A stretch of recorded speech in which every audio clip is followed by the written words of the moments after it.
मित्रों, वृक्षारोपण महाअभियान ये वन महोत्सव का एक अभिनव कार्यक्रम हमारी सरकार का है। विगत 5 वर्षों के दौरान बंद कर दीजिए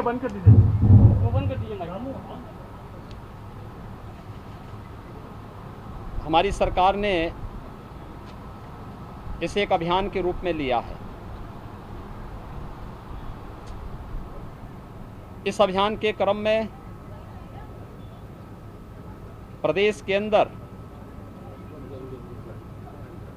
1 जुलाई से लेकर के 7 जुलाई के बीच में वन महोत्सव का कार्यक्रम वन विभाग करता है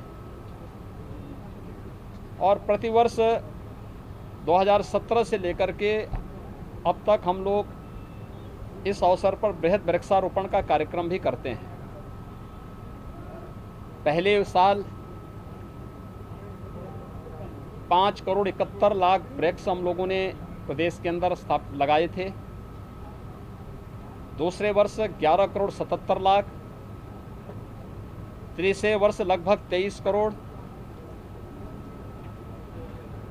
विगत वर्ष कोरोना के बावजूद हम लोगों ने 25 करोड़ 87 लाख वृक्षारोपण वन विभाग के नेतृत्व में उत्तर प्रदेश शासन ने प्रदेश के अंदर जगह जगह लगवाए थे और इस वर्ष 30 करोड़ से अधिक वृक्षारोपण का एक अभियान हम लोगों ने इस वन महोत्सव कार्यक्रम के अवसर पर रखा है।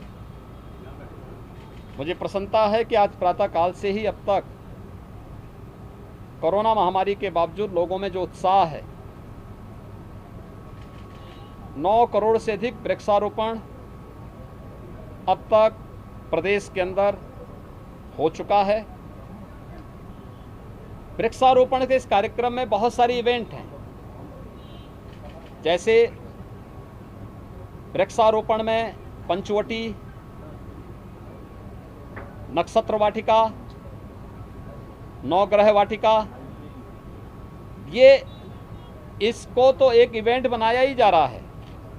100 वर्ष पुराने जितने भी पेड़ हैं उन्हें विरासत वृक्ष के रूप में, हेरिटेज ट्री के रूप में भी संरक्षित करने के एक बृहद अभियान के साथ सरकार कार्य कर रही है।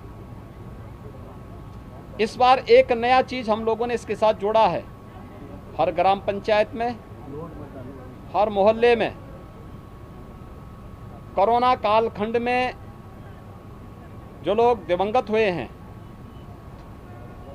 उन सब के प्रति, उनके परिवारजनों के प्रति हमारी संवेदना है और उन दिवंगत आत्माओं के प्रति अपनी श्रद्धांजलि व्यक्त करने की उद्देश्य से प्रदेश के हर नागरिक से हम लोगों ने अपील की है कि वह इस अवसर पर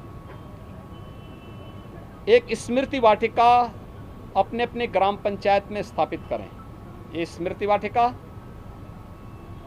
उन दिवंगत आत्माओं की स्मृति में कहीं फलदार वृक्ष, कहीं छायादार वृक्षों को लगाकर, कहीं इमारती लकड़ियों को, कहीं औषधीय वृक्षों को लगाकर, कहीं पंचवटी लगाकर, कहीं पर नवग्रह वाटिका या नक्षत्र वाटिका के माध्यम से उन सभी दिवंगत आत्माओं के प्रति अपनी श्रद्धांजलि व्यक्त करने का एक अभिनव कार्यक्रम भी हम लोगों ने लिया है। मुझे देख के यहाँ अच्छा लगा कि स्मृति वाटिका भी यहाँ पर लगाई गई है और जो एक हेरिटेज ट्री के रूप में हम लोगों ने एक वट वृक्ष को यहाँ पर आज उसका पूजन भी किया है। 100 वर्ष पुराना है, बहुत भव्य और दिव्य है। मैं चाहूँगा कि जरूर आप उसके स्नैप लेकर के पब्लिक के बीच में भेजें। हर गांव में हेरिटेज वृक्ष होगा, हर जनपद में होंगे। उनको संरक्षण करने की भी हम सबकी महती जिम्मेदारी है और इसलिए इस अभियान को लेकर के हम लोगों ने इस कार्यक्रम को आगे बढ़ाया है।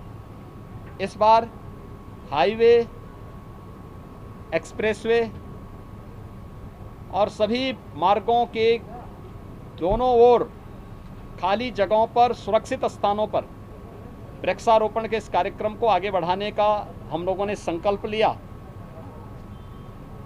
साथ साथ नदियों के दोनों तटों पर जब बाढ़ से बाहर का क्षेत्र होता है, उस पर भी व्यापक पैमाने पर वृक्षारोपण का एक कार्यक्रम आगे बढ़ रहा है। मुझे विश्वास है कि वृक्षारोपण का वन विभाग के नेतृत्व में यह अभियान, जिसमें उत्तर प्रदेश सरकार के सभी विभाग मिलकर के सहयोग कर रहे हैं, सफलतापूर्वक अपना लक्ष्य प्राप्त करेगा। आज हम लोगों ने प्रदेश के अंदर विगत 5 वर्ष से चलाए जा रहे वृक्षारोपण महाअभियान के क्रम में 100 करोड़वां वृक्ष भी लगाया है। यानी ये अपने आप में एक प्रदेश के लिए एक उपलब्धि है। और सबसे बड़ी बात यह है कि जितने वृक्ष हम लोग लगा रहे हैं, इनका जियो टैगिंग करने की व्यवस्था भी की जा रही है, जिससे वृक्ष के बारे में जानकारी लेना, उसके संरक्षण के लिए उचित उपाय करना, और ये अभियान निरंतर आगे बढ़ कर के हम लोग आम जनमानस को भी इनके साथ जोड़ सकें, इस दिशा से ये कार्यक्रम आगे बढ़ रहा है। मैं आज के इस अवसर पर वृक्षारोपण महाअभियान और वन महोत्सव के अवसर पर पूरे प्रदेशवासियों को हृदय से बधाई देता हूं, अपनी शुभकामनाएं देता हूं और विश्वास करता हूं कि अपने अपने लोकप्रिय जनप्रतिनिधियों के नेतृत्व में प्रत्येक नागरिक वृक्षारोपण इस महाअभियान के साथ जुड़ करके वृक्षारोपण के इस महान और पुण्य कार्य के साथ जुड़ करके पर्यावरण और प्रकृति के प्रति अपनी प्रतिबद्धताओं को आगे बढ़ाएगा। धन्यवाद।